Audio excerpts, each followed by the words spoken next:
Bonjour. Nous allons maintenant parler, bienvenue dans la série sur les échecs. Nous allons parler maintenant des pions boucliers du roi, c'est-à-dire les pions qui protègent le roi lorsqu'il a roqué.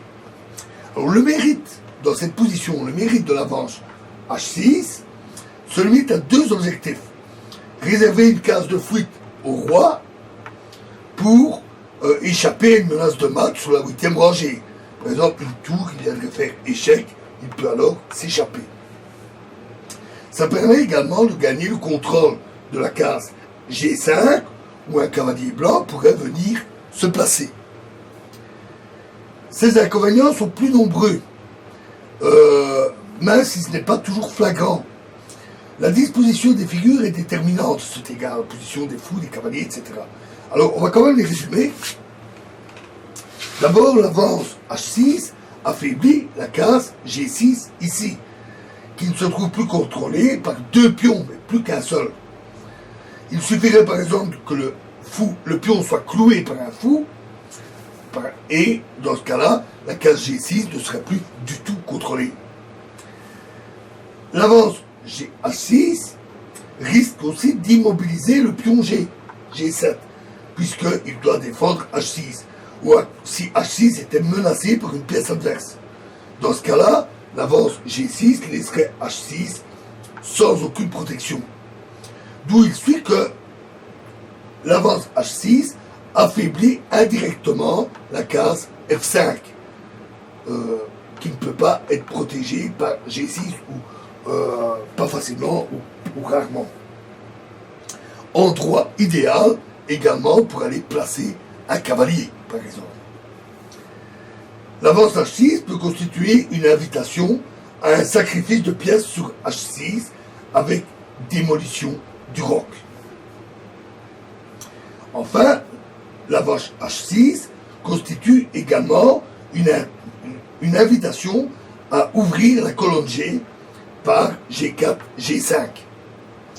Ce stratagème est surtout d'application lorsque les blancs ont roqué du côté opposé, et donc où le roi blanc n'est pas gêné par cette avance de pion. Donc, voyons une autre situation.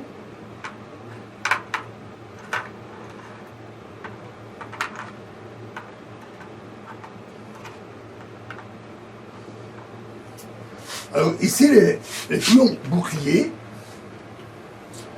installés en forme d'escalier, chose qui est courante lorsque les blancs développent leur fou-roi en fianchetto, et cela implique un affaiblissement tolérable, qu'on peut tolérer, aussi longtemps que le fou-roi demeure sur l'échiquier.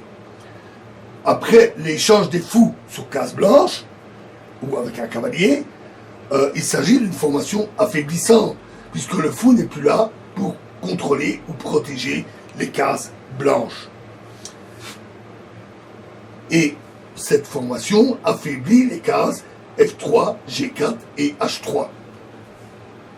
Il y a aussi le danger d'un sacrifice sur la pièce G3 ou sur le pion G3 ou le pion H4. Et enfin, il y a une invitation à l'avance de F5, F4 pour forcer un affaiblissement supplémentaire des pions du roc.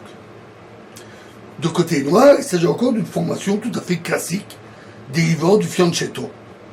Ces inconvénients, qui apparaissent surtout après l'échange des fous sur case noire, sont les suivantes. Affaiblissement des cases F6 et H6, et plus généralement des cases noires. Invitation à l'avance F4, F5 pour ouvrir la position, ou H5 pour ouvrir la colonne. Et affaiblissement de la colonne A1, H8, qui se retrouve aussi chez les blancs d'ailleurs. Alors, voyons une autre situation. On inverse les positions. Alors, la formation en escalier des blancs, ici, entraîne plusieurs affaiblissements. La diagonale F2, A7 est complètement ouverte. La grande diagonale H1, A8 est également complètement ouverte. Et les cases H3 et G4 ne sont plus contrôlées. Par ailleurs, l'avancement d'escalier invite à l'avance H5, H4 pour ouvrir une colonne qui force ainsi d'autres affaiblissements dans la position des blancs. Est-ce que ça veut dire qu'on doit toujours éviter une telle formation de pions? Mais cela dépend. Cela dépend de la position des figures, des fous, des cavaliers, etc. Les noirs n'auront pas toujours la possibilité d'exploiter les faiblesses inhérentes à la formation d'un escalier. Cela dépend de la position et cela dépend du choix des lignes d'ouverture qui peuvent conduire à de telles structures. Pour d'autres avantages. Alors la formation en triangle, ici, chez les noirs, présente d'autres faiblesses. Affaiblissement de la diagonale A2, F7 et affaiblissement de la diagonale B1, H7. Donc là aussi, deux diagonales qui pénètrent la position. Et la faiblesse assez importante de la case G6 où n'importe quelle pièce peut venir se loger. Et les cases F5 et H5 ont aussi une faiblesse relative. Enfin, F6 et H6 sont vulnérables parce que ces deux pions invitent à un sacrifice de pièces avec une démolition totale des pions du roc. Donc, voyons une autre structure. Ici, du côté des blancs, on a l'affaiblissement de la case F3 et de la diagonale H1 à 8. Et du côté des noirs, on a l'affaiblissement de la diagonale A2 F7.